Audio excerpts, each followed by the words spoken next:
ఎక్కడ చూసినా ఏ సభలో చూసినా 175కు 175 వస్తే నా వెంట్రుగా పీకలేరన్న ముఖ్యమంత్రి ఇప్పుడు ఎమ్మెల్యేలను ఎందుకు మారుస్తున్నారు? మీ సిట్టింగ్ మినిస్టర్లను కూడా ఎందుకు మారుస్తున్నారు అంటారు? ఎందుకు మారుస్తున్నాడంటే వాళ్ళు సిట్టింగ్లో ఉన్నవాళ్ళు ఇప్పుడు గెలవరని గ్యారెంటీ నమ్మకం ఫస్ట్ మెయిన్. ఉండకాడ ఉంటే వాళ్ళు గెలవరు, వాళ్ళకి ఓట్లేరు, చీపులతో ఆడవాళ్ళు తంతారని గ్యారెంటీ తెలిసిపోయింది. అందుకని చెప్పి సిట్టింగ్లు మారుతున్నారు. అట్లయినా సరే ఓటింగ్ శాతం ఏమైనా వస్తుందామని. ఈసారి రావడం అనేది జరగని పనులు.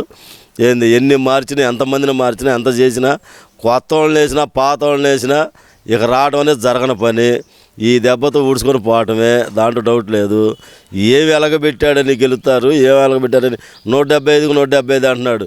ఎవడు మళ్ళీ ప్రశాంత్ కిషోర్ గారిని తీసుకొచ్చి ఏదో గ్యాంబ్లింగ్ చేస్తే కనుక వస్తాడేమో. చంద్రబాబు గారు పెట్టిన పథకాలకి వీడు కనీసం 10 సీట్లు కొడితే టాప్ నాకు తెలిసినంతవరకు. ఆ 10 సీట్లు కూడా దేవులాడుకోవాలి. అంటే ఇక్కడ ముఖ్యంగా ఏంటంటే నేను ఎస్సీ ఎస్టీ బీసీలని అగ్రపదాన్ని నిలబెట్టడానికి మాత్రమే వాళ్ళకి ప్రాతినిధ్యం, అంటే ఓసీలు ప్రాతినిధ్యం వహించే చోట కూడా బీసీలకు సీట్లు ఇస్తున్నానని చెప్పి కొత్త స్ట్రాటజీ ఒకటి మొదలు పెట్టారు కదా. మరి పెట్టాడు. ఉన్నోళ్ళందరిని రెడ్లు పెట్టుకొని అనక ఇప్పుడు గుర్తొచ్చారు బీసీలు, ఎస్సీలు, ఎస్టీలు. ఫస్ట్లో గెలవడానికి అప్పుడు ముద్దులు పెట్టి మూతులు నాకి వ్యవహారం చేసుకున్నాడు. ఇప్పుడు వచ్చేటప్పటికేమో ఎస్సీలు, ఎస్టీలు, బీసీలు, మైనార్టీలు ఇప్పుడు గుర్తొచ్చారు. ఇప్పుడు దాకా వాళ్ళ రెడ్లే గుర్తొచ్చారు. ఇంక వేరే వాళ్ళు బయటకు రాలా, ఎవడు గుర్తుకు రాలా. ఇప్పుడు ఏంటంటే గెలవాలి, ఏదో ఒక రకంగా చేయాలి అని చెప్పేసి ఇప్పుడు ఎస్సీ ఎస్టీలు బీసీలు గుర్తొచ్చారు. పాపం ఎస్సీ కార్పొరేషన్లు, బీసీ కార్పొరేషన్లు, మైనార్టీ కార్పొరేషన్లు, బీసీ కార్పొరేషన్లు పెట్టి ఒక్కొక్కళ్ళకి లక్షలు ఇచ్చాడు పేదవాళ్ళకి. పాపం ఏం చేయాలో అర్థం కాక జనం అల్లాడిపోతున్నారు. ఇంక వచ్చేది టీడీపీ జనసేన కలిసి రావడమే కానీ ఈయన కనీసం 10 సీట్లు అయితే గొప్ప అండి. అది ఇదంతా పక్కన పెడితే కనుక ముఖ్యంగా నందిగం సురేష్, ఎంపీ నందిగం సురేష్ ఆయన వాడుతున్న భాష ఈ మధ్యకాలంలో సామాజిక సాధికారిక చైతన్య యాత్ర అంటూ కొన్ని చాట్ల చేస్తున్నారు కదా. దాంట్లో ఆయన వాడుతున్న భాష నా కొడకల్లారా అని మాట్లాడటం కానీ, చంద్రబాబు నాయుడు గారిని, పవన్ కళ్యాణ్ గారిని ఉద్దేశించి అసలు ఇలాంటి భాషను ఎలా చూడొచ్చు అంటారు? టైం దగ్గర పడ్డప్పుడు అట్లానే ఉంటుంది. ఎందుకంటే నేను ఎవడు ఏం పీకలేడు, నేను ఎట్లా మాట్లాడినా సరిపోద్ది అనుకున్నారు. ఎక్కడికి బారు నెక్స్ట్ వచ్చేది పక్కా టీడీపీ గవర్నమెంటు. ఈ నందిగం సురేష్ నోరు అదుపులో పెట్టుకొని మాట్లాడితే బాగుంటుంది. లేదనుకో శంకరగిరి మాన్యాలు తప్ప ఆంధ్రప్రదేశ్లో కనపడ్డు. వాడొకడో కొడాలి నానిగాడు అనేవాడు, ఆడు జోగి రమేష్ గాడు ఒకడు. వీళ్ళందరూ పెద్ద ఆయనని కూడా ఆలోచించకుండా ఏదో జగన్ మెప్పు పొందటానికి కోసం, ఆయన కాళ్ళు నొక్కటం కోసం, రేపు సీటు కోసం ఏదోదో ప్రేలాపనలు చేస్తున్నారు. ఇవన్నీ ప్రేలాపనలే కానీ నిజంగా వాళ్ళని మాట్లాడమనంటే ధైర్యం దమ్ము ఉంటే మాట్లాడలేరు. సీట్ల కోసం ఏదో ప్రగల్భాలు పలకటమే. నందిగురం సురేష్కి పట్టం కట్టడం కాదు, వాడికి పాడిగట్టి పంపిస్తారు. కావాలంటే ఆ నియోజకవర్గంలో వాడిని గెలమ్మనండి. ఈసారి సీట్ ఉందంటారు అసలు వీళ్ళందరికీ? ఇప్పుడు మాట్లాడే ఈ బ్యాచ్ అందరికీ ఎవరైతే నోరేసుకొని చంద్రబాబు నాయుడు గారి మీద ఎగబడుతున్నారో వాళ్ళందరికీ సీట్లు ఉండే అవకాశం ఉందా? వాళ్ళలో ముఖ్యంగా చూస్తే అంబటి రాంబాబు, తర్వాత కొడాలి నాని, పేరు నాని, వీళ్ళందరికీ ఏమైనా సీట్లు ఉండే అవకాశం ఉందంటారా? ఆల్రెడీ పేరు నాని గారు నేను తప్పుకొని నా కొడుకు అంటున్నాడు. ఎందుకంటే వాడు గెలవడని వాడికి అర్థమైపోయింది. నా కొడుకు సీట్ ఇస్తారు అని చెప్పి వాడు కాళ్ళు మొక్కుతున్నారు. వీళ్ళకి ఊడికి సీట్లు ఇవ్వడు. ఆ జగన్మోహన్ రెడ్డి ఇచ్చేది లేదు, వీళ్ళు గెలిచేది లేదు. ఒకళ్ళు నిలబడ్డా జనం తనటం గ్యారంటీ. మరి అంబటి రాంబాబు ఈ మధ్యకాలంలో అసలు ముఖ్యంగా వర్షాలు వచ్చి వరదలు వచ్చి ప్రాజెక్టు గేట్లు కొట్టుకుపోతున్నా దాని గురించి ఎక్కడా మాట్లాడకుండా అసలు ఈ రాజకీయాల మీదే చంద్రబాబు నాయుడు గారిని విమర్శించడానికి ఎందుకు టైం కేటాయిస్తున్నాడు అంటారు?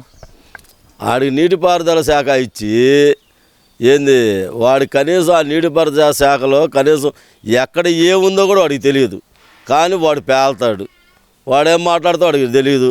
వాడికి బీపీ షుగర్ ఉంది, వాడి ఇష్టం ఏదైనా మాట్లాడతాడు. రేపు అక్కడ సిట్టింగ్ ఎమ్మెల్యేగా సత్యనపల్లిలో గెలవమనండి, వాడిని గెలవమనండి. అసలు వాడికి నీటిపారుదల శాఖ ఇవ్వటం ఏందండి? గేట్లు కొట్టుకుపోతుంటే చూస్తూ ఉండి సముద్రానికి నీళ్ళు వదులుతున్నారు.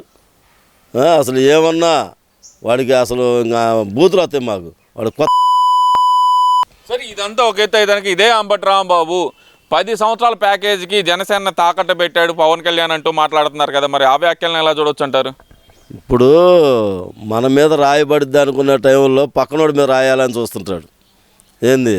అట్లానే జనసేన వాళ్ళని కదిలించుకొని మన హైదరాబాద్లో తన్నులు తినపోయాడు. ఏంది ఆడ సారీలు బోరీలు చెప్పుకొని వచ్చాడు, ఏడుకు వచ్చిన తర్వాత మళ్ళీ పేలుతున్నాడు. వాడి గ్యారెంటీ పాడి కడతాం గ్యారెంటీ. ఏంది జనసేన వాళ్ళతో పెట్టుకుంటే టీడీపీ వాళ్ళం మేమన్నా కొంచెం సంయమనం పాటించండి, ఏంది దుడుకు పడమాకని చంద్రబాబు గారు చెబుతారు. జనసేన నాయకులు అట్లా కాదు. జనసేన సైనికులు తలుసుకుంటే వీళ్ళకి మాతం మోగిపోద్ది. కాకపోతే ఏంటంటే చంద్రబాబు గారు పవన్ కళ్యాణ్ గారు సమయం పాటించండి అన్నారు కాబట్టి ఏంది వాటేం అట్టుంది, లేదంటే వాడికి పాడి కడతారు గ్యారెంటీ. ప్రజలు చీకొట్టినా సిగ్గు రాలేదు అంటూ ఎవరైతే అనగా మల్లాది విష్ణు చంద్రబాబు నాయుడు గారిని ఉద్దేశించి చేస్తున్నారో వ్యాఖ్యలు అసలు ఎలా చూడొచ్చు అంటారు? వాడిని అనకూడదు కానీ వాడు ఏంది కాళ్ళు గడ్డాలు పట్టుకొని బతులాడుకొని సీటు తెచ్చుకున్న ఇవాళ చంద్రబాబు గారిని విమర్శించే స్థాయికి వచ్చాడు. వాడి స్థాయి ఏందో వాడికి తెలియదు. ఏంది కనీసం నియోజకవర్గంలో వాడిని పట్టించుకునే వాళ్ళు లేరు వాస్తవంగా. ఏంది అలాంటి మల్లాది విష్ణు ఇవాళ చంద్రబాబు గురించి మాట్లాడుతున్నారంటే కన్ను మిన్ను కనపడకుండా వాళ్ళు ఇష్టాచారంగా ఇదవుతున్నారు. ఇప్పుడు అకస్మాత్తుగా పెన్షనర్లకి రేపు జనవరి నుంచి 3,000 పెన్షన్ పెంచుతున్నాను, వికలాంగులకు ఇచ్చిన హామీలన్నీ నెరవేరుస్తున్నాను అంటున్నారు. మరి గతంలో చూస్తే వికలాంగుల పెన్షన్ 5,000 చేస్తా అన్నారు. అది ఏమైనా చేశారంటారా? అసలు రేపు జనవరి నుంచి ఇచ్చే పెన్షన్లు ఏమైనా పెంచే అవకాశం ఉందంటారా?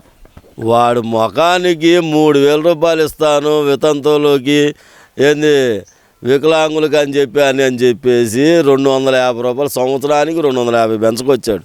ఇప్పుడు కూడా 2,750 ఇస్తున్నాడు. ఆ 3,000 ఎప్పుడు తగలబడిద్దో కూడా తెలియదు. వాడు మళ్ళీ ఎక్స్ట్రా పెంచి ఇవ్వటం. ఇప్పుడు నేను వికలాంగుడిని, ఇక్కడేదో అమలక్కలు చెప్పారని చెప్పి నా వికలాంగులు పింఛన్ తీసేసాడు. ఏంది అలాంటి గవర్నమెంటు, ఏంది ఎదవ గవర్నమెంట్ ఇది. అర్థమైందో? వాడు పింఛన్లు పెంచేది లేదు, చచ్చేది లేదు. కనీసం ఒక ఇల్లు కట్టుకోవడానికంటే లేదు, ఒక ఎస్సీ కార్పొరేషన్ లేదు, బీసీ కార్పొరేషన్ లేదు. ఎవడన్నా చచ్చిపోతే కనీసం చంద్రబాబు గారు ఉన్నప్పుడు చనిపోగానే 5,000 ఇచ్చేవాడు. మట్టి ఖర్చులు 2 లక్షల రూపాయలు ఇచ్చేవాడు. అలాంటి కనీసం ఒక 10 రూపాయలు పేదవాళ్ళకి ఇచ్చాడని చెప్పానండి. అదేనంటే అది మా పెత్తందారులు అదే అసలు ముఖ్యంగా చూస్తే కనుక నా ఎస్సీలు, నా ఎస్టీలు, నా బీసీలు, నా మైనార్టీలు అంటూ మొత్తాన్ని ఓన్ చేసుకుంటున్నాడు కదా.